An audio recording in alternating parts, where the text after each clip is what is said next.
This is one of my personal favorite topics to talk about because prior to learning about these principles that determine our state of mind and this whole notion that it's completely internally derived, I absolutely felt like there were difficult people in the world and there were easy people in the world. Of course, I was an easy person and I had people in my life that were difficult, go figure. I'm sure no one can relate to that. So it was really quite shocking for me when I was first learning about these principles behind our experience to hear someone say, all of your experience is derived from internal functions. It's not coming at you from the world out there. So, what this implies is that actually there's no such thing as difficult people. I know that's a hard concept to entertain. It was a very, very hard concept for me to entertain at first because I not only assumed that there were certain people that were just inherently difficult in nature, I could prove it to you because there was more than one of us that felt that way. So I could kind of poll people and say, no, it's like 8 out of 10 dentists approve this toothpaste. It's 8 out of 10 people agree that this is a difficult person. So I very much lived the kind of experience that was, I do very well with these kinds of people, and these kinds of people not so much. They're harder because they're difficult.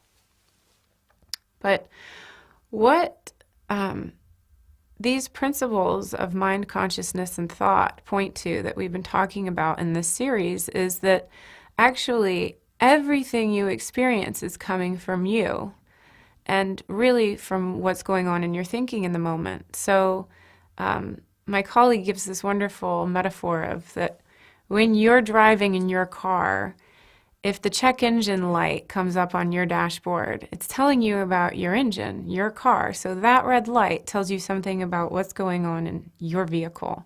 It's not telling you about what's going on in the vehicle next to you or the vehicle in front of you. So nobody sees the check engine light go on in their car and suddenly roll down their window and say, "Hey buddy, I think there's something wrong with your car." It's very well understood that those lights are indicators of something happening inside your vehicle. And feelings of difficulty are like the check engine light. They're like the dashboard lights. They let you know if I'm feeling tense or tight or pressured, it's telling me something about what's happening in my own engine, or in this case, in my own thinking in the moment. It's not telling me about what's happening to the person in front of me, the person who's talking to me, maybe even yelling at me or, I don't know, saying something that I don't like hearing. It's telling me what's happening inside my own head. So, what I began to understand is that the people I experienced in my own life as difficult were the people that I have difficult thinking around.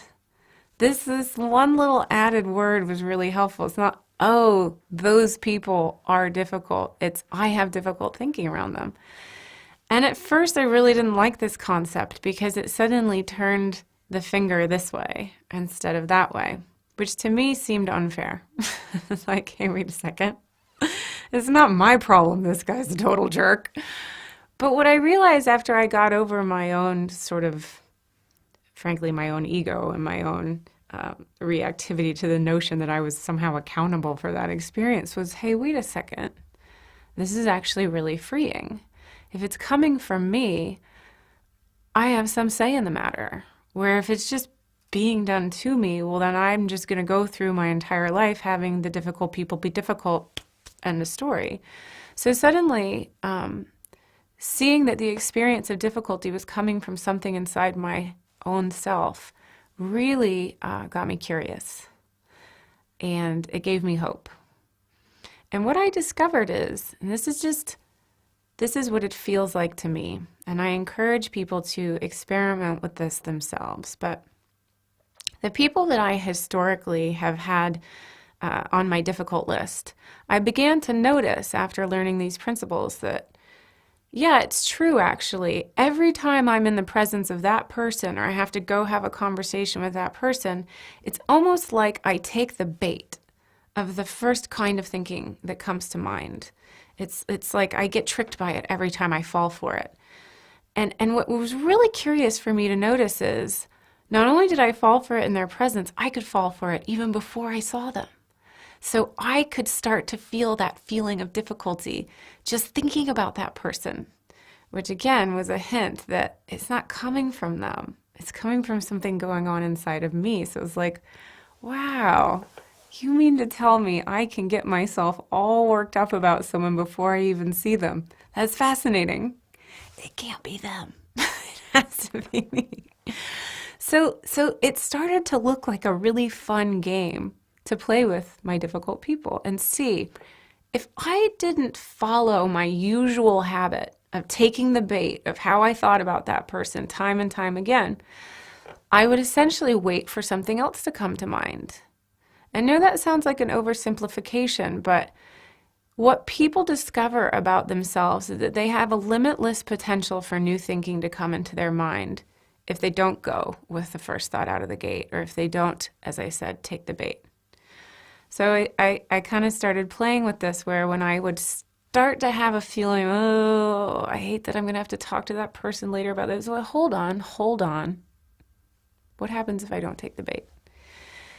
And just by learning about these principles, I started to get the notion that if I left the door open, almost like the visual for me was like if I left a door open over my shoulder back here and basically felt like, yeah, what else do you got?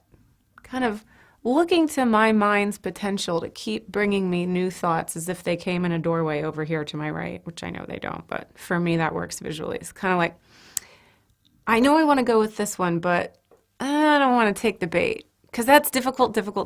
I've always had difficult with that person. I don't want to take the bait. I don't want to go with that thought train. I want to get on that train and go to that destination. So I'd kind of be like, all right, what else you got? And what I noticed is that I started having new thinking about people that I'd had an old feeling about. So if someone's chronically difficult, you have a lot of the same thinking about them, which is why you tend to feel stale about them. Like, oh, I gotta go talk to this guy again. Like that feeling of, oh, geez, is a warning light on your dashboard that says, hey, your mind's doing that old thing it does. Ugh, this one again. And so it became really fascinating for me, A, to see that there's no difficulty out there in the world. It's what my mind does in certain scenarios, or in this case with certain people. And that if I didn't do what I always did, I'd get something new. That was super cool to me because I started having completely different experiences with kind of same old people just by leaving my mind open, just by not taking the bait, letting something else come in. And there's one more point on this that I think is really important, is that, you know how if you're desperately trying to think of something to get an idea about it, like, oh, you're that idea of racking your brain, or even as simple as, where did I put my keys? Or what's the name of that actor? It's often not until you finally give it up, you quit trying so hard, that suddenly a minute or 2 minutes or an hour later, it comes to your head, oh, the name of that actress was Susan Sarandon, or, oh, I remember where I put my keys. It points to the fact that your mind will naturally give you helpful ideas when you stop getting so much in your way, that racking your brain, because it really takes your mind and goes, and so then your engine light starts going on. You feel frustrated. Well, it's the same thing with difficult people. If you quit kind of racking your brain about them, well, he's difficult because of this and that, and essentially revving yourself up in your head, which creates the sensation of difficulty, your mind throws you new ideas, shows you new things. So you'll find that you often get refreshing or helpful or new ideas about someone if you kind of give up on what you're always doing in your head about them. So for me, it was an extremely empowering and freeing and fun realization to know that there really aren't difficult people in the world.